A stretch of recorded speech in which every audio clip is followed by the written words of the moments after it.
Hello students, आज जो हमारा टॉपिक है वो है बोर्स थ्योरी। बोर्स की थ्योरी के अकॉर्डिंग एटॉमिक मॉडल, बोर्स की थ्योरी के अकॉर्डिंग एटम का स्ट्रक्चर क्या है उसके बारे में हम क्या है आज डिस्कशन करेंगे। तो इससे पहले हम बोर्स का एटॉमिक मॉडल पढ़ें या बोर्स की थ्योरी पढ़ें, बोर्स थ्योरी ऑफ एटम।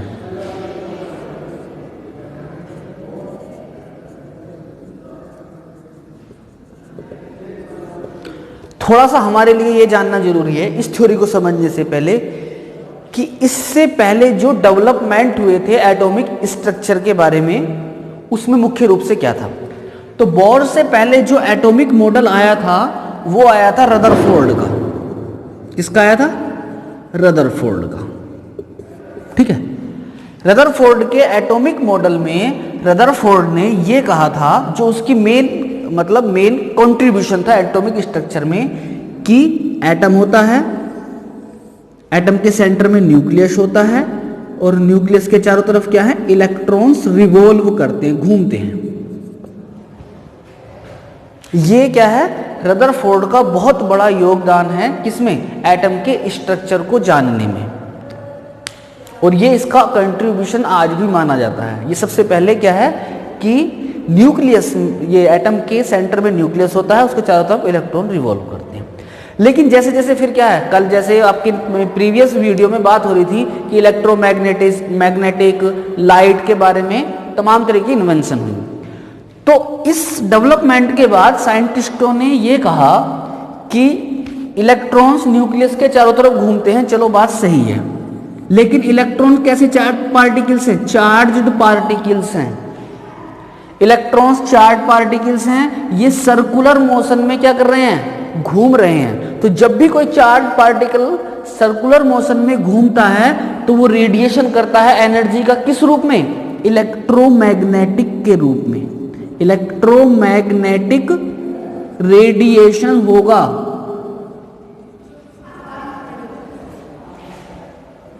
साइंटिस्टों ने रदरफोर्ड से यह पूछा कि जब इलेक्ट्रॉन चारों तरफ घूम रहा है, चार्ज पार्टिकल है, सर्कुलर मोशन है, तो वो जाहिर सी बात है इलेक्ट्रोमैग्नेटिक रेडिएशन क्या करेगा? रेडिएट करेगा, इलेक्ट्रोमैग्नेटिक स्पेक्ट्रम रेडिएशन करेगा। ठीक है, अब जब इलेक्ट्रोमैग्नेटिक रेडिएशन करेगा तो जाहिर सी बात है एनर्जी क्या होगी? एनर्जी उसमें खर्च होगी। जब घूम रहा है तो इलेक्ट्रॉन को क्या है, उसमें घूमने में इलेक्ट्रोमैग्नेटिक रेडिएशन में एनर्जी खर्च होगी। अब एनर्जी खर्च होगी तो क्या होगा?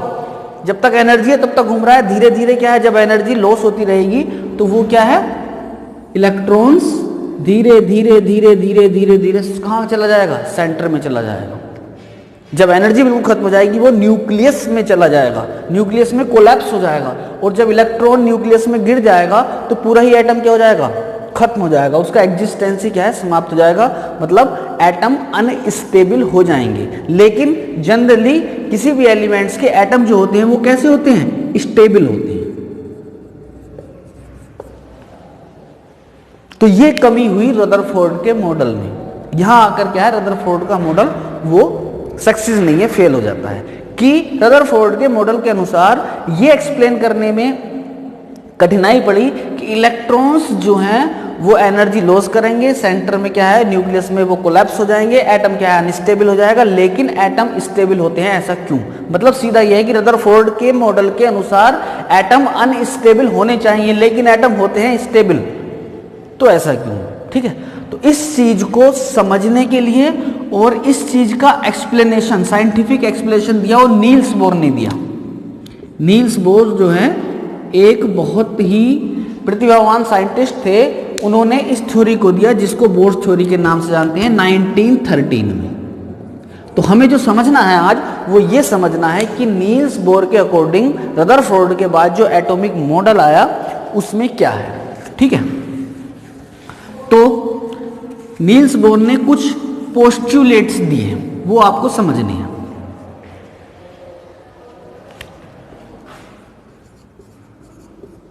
पोस्टुलेट्स मतलब according to Niels main points of Bohr's theory.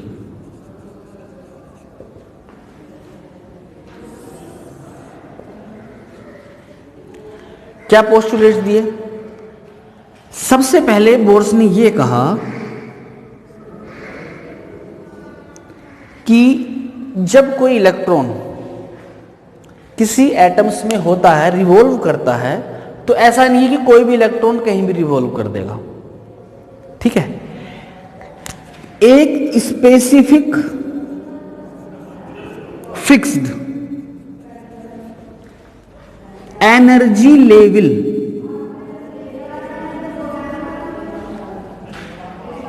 Specific fixed energy level में ही इलेक्ट्रॉन्स रिवॉल्व करते हैं। बोर ने सबसे पहले क्या कहा कि इलेक्ट्रॉन्स जो हैं न्यूक्लियस के चारों तरफ एटम में एक फिक्स एनर्जी लेवल, एक स्पेसिफिक एनर्जी लेवल में ही क्या करते हैं, रिवॉल्व करते हैं, जिसको हम क्या है एनर्जी लेवल भी बोल सकते हैं, एनर्जी स्टेट भी बोल सकते हैं, ठीक है, सेल भी बोलते हैं और ऑर्बिट भी बोलते हैं। इलेक्ट्रॉन्स जो है एटम में एक फिक्स्ड ऑर्बिट में या सेल में या एनर्जी स्टेट कह सकते हो या एनर्जी लेवल। एनर्जी स्टेट क्यों बोलते हैं इसको? क्योंकि वो जो ऑर्बिट होगा जिसमें वो रिवॉल्व कर रहा है उसकी एनर्जी क्या होगी, फिक्स होगी बिल्कुल, ना वो एनर्जी लॉस करेगा ना वो गेन करेगा।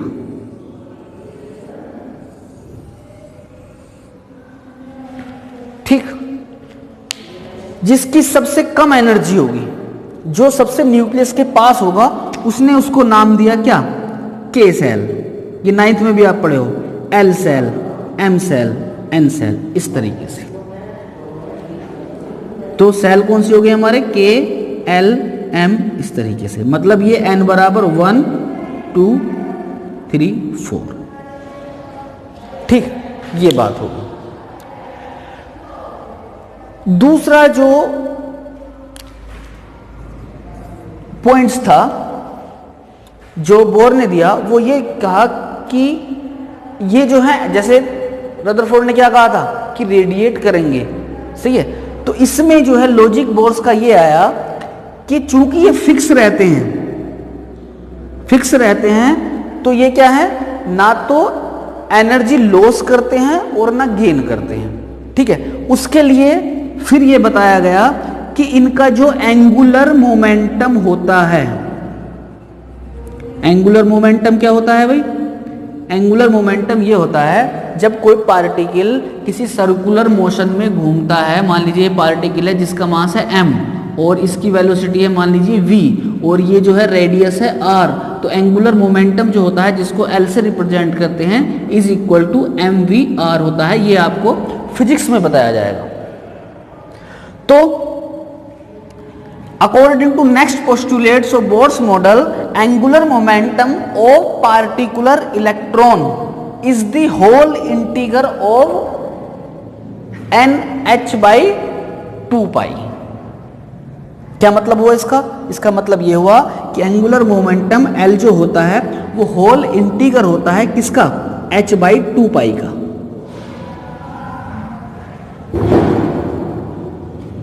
मतलब इसके मल्टीपल इंटीगर में होगा।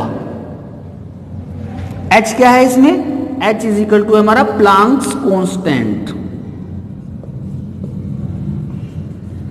ठीक है, जब होल इंटीगर में है तो हम इसको ऐसे लिख सकते हैं L is equal to NH2 पाई। N इज इक्वल टू क्या हो जाएगा हमारा 1 2 3 4 इस तरीके से, और L की वैल्यू होती है क्या MVR, तो क्या हो जाएगा MVR is equal to NH upon 2 पाई। इसका मतलब यह है कि अगर इलेक्ट्रॉन फर्स्ट सेल में घूम रहा है n इज इक्वल टू 1, तो उसका जो एंगुलर मोमेंटम होगा वो कितना होगा, n की जगह 1 रखेंगे 2 पाई। ठीक है, और अगर मान लीजिए दूसरे सेल में घूम रहा है तो 2h अपॉन 2 पाई, यानी कि h अपॉन पाई।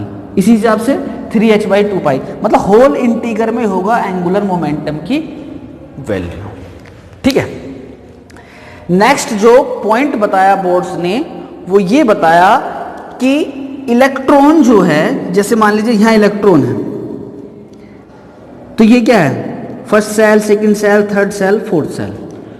तो पहले तो शुरू में ही बता दिया था बोर्ड्स ने कि फिक्स एनर्जी होती है, लेकिन इलेक्ट्रॉन्स क्या है, लोअर एनर्जी लेवल से, लोअर ऑर्बिट से हायर ऑर्बिट में भी जा सकते हैं और हायर से लोअर में आ सकते हैं, मतलब इनका ट्रांजिशन हो सकता है। कब?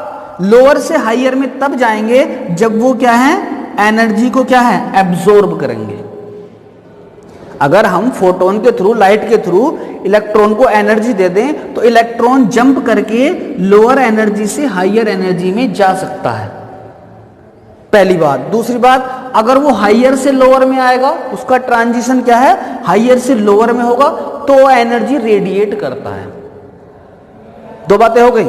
अगर छोटी सेल से बड़ी सेल में इलेक्ट्रॉन जाएगा तो वो एनर्जी एब्जॉर्ब करेगा फोटोन के थ्रू, ठीक है, जिस भी थ्रू हम उसको क्या है, एनर्जी देंगे। और जब वो एक्साइटेड स्टेट में होगा और हायर एनर्जी लेवल से लोअर एनर्जी लेवल में आएगा तो वो क्या है, एनर्जी रेडिएट करेगा। और उसकी जो एनर्जी का डिफरेंस होगा, जो ट्रांजिशन एनर्जी का डिफरेंस होगा delta E is equal to, वो होगा E2 माइनस E1 और इसकी वैल्यू होगी h न्यू के इज इक्वल टू। ठीक, ये तो तीन चीजें हमें ध्यान रखनी है। फर्स्ट पोस्टुलेट्स क्या है कि एनर्जी फिक्स्ड एनर्जी लेवल पर क्या है, रिवॉल्व करते हैं। ऐसा नहीं कि कोई भी इलेक्ट्रॉन क्या है कहीं भी वो होगा, जो अगर घूम रहा है जिस फिक्स उसमें फिक्स रेडियस पर, फिक्स एनर्जी लेवल पर, वो क्या है, उसकी एनर्जी वहां क्या होगी, फिक्स होगी। एंगुलर मोमेंटम क्या है, होल इंटीग्रल ऑफ किसके होता है, h/2π के होगा।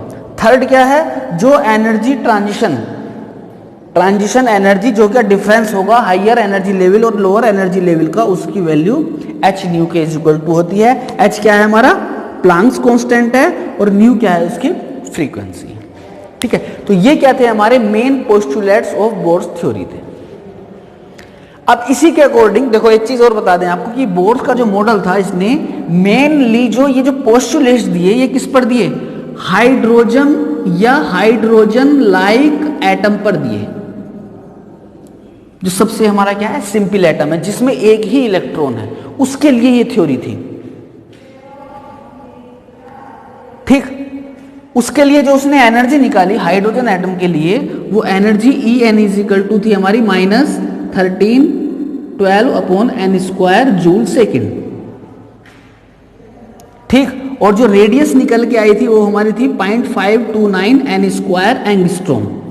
मतलब इसी जो सिस्टम बताया है इसके अकॉर्डिंग जब उसने फॉर्मूले में वैल्यूज निकाल के आई, तो हाइड्रोजन एटम के लिए En इज इक्वल टू आया ये, मतलब फर्स्ट सेल में जो इलेक्ट्रॉन होगा उसकी एनर्जी इतनी होगी और उसकी रेडियस कितनी होगी, ये होगी। जैसे फर्स्ट सेल की रेडिएशन हाइड्रोजन की, तो n की वैल्यू क्या लिखेंगे हम, 1.529 n² की जगह 1 रखेंगे, 1² एंगस्ट्रॉम। 0.529 एंगस्ट्रॉम क्या है, रेडियस आ गई हाइड्रोजन एटम के लिए। इसी तरीके से ये एनर्जी आ जाएगी। तो फर्स्ट सेल के लिए क्या है, एनर्जी निकल के आएगी इससे हाइड्रोजन के लिए, फिर सेकंड के लिए, फिर थर्ड के लिए। तो जैसे जैसे सेल बढ़ेगी एनर्जी की वैल्यू क्या है, बढ़ती रहेगी। जैसे इसकी क्या है, -13 point something point electron volt होती है जब हाइड्रोजन एटम की निकालते हैं, तो इसकी -13 पॉइंट समथिंग इलेक्ट्रॉन वोल्ट होगी। इसके लिए क्या है, -4 पॉइंट समथिंग आएगी सेकंड सेल के लिए। थर्ड सेल के लिए क्या है, -1 पॉइंट आएगी। तो एनर्जी क्या हो रही है, बढ़ रही है। बढ़ रही है, घट रही है, बढ़ रही है, क्योंकि माइनस में है। ठीक है, निगेटिव वैल्यू है, डिजिट्स भले ही घट रही हूं, लेकिन वैल्यू क्या है, वो बढ़ रही है क्योंकि निगेटिव में है। तो ये क्या है हमारा ओवरऑल क्या है, बोर्स एटॉमिक मॉडल था, मतलब पोस्टुलेट्स थे उसके। इसके आधार पर क्या है, फिर एटॉमिक स्पेक्ट्रम निकाला गया हाइड्रोजन एटम के लिए। हाइड्रोजन एटम के लिए एटॉमिक स्पेक्ट्रम निकाला गया, जिसमें 5 सीरीज मिली। उन 5 सीरीज के बारे में हम क्या है, टेक्स्ट क्या है, इसके बेस पर जो मतलब स्पेक्ट्रम आया, फिर जो इस मॉडल में कमी आई, और उसके बाद नेक्स्ट क्वेश्चन जो है हमारा, जो क्वांटम फिजिक्स आई, क्वांटम फिजिक्स और जो क्वांटम मॉडल आया जो आज की डेट में मॉडर्न मॉडल माना जाता है उसके बारे में डिस्कशन है, जो हम नेक्स्ट क्वेश्चन में और नेक्स्ट उसमें क्या है वीडियो में करेंगे। तो फिलहाल आपको इसमें इतना ध्यान रखना है कि बोर के जो पोस्टुलेट्स है 3-4 पोस्टुलेट्स थे, काफी क्या है रिवोल्यूशनरी एक तरीके से एटॉमिक स्ट्रक्चर को समझने के लिए ये पोस्टुलेट्स क्या है एक मील के पत्थर हैं। मील का पत्थर मतलब क्या है, इनके बिना जो हम आज एटॉमिक स्ट्रक्चर जो स्टडी करते हैं जो हमारे लिए हेल्पफुल है वो इसके बिना क्या है पॉसिबल नहीं था। ठीक है, ओके, थैंक यू।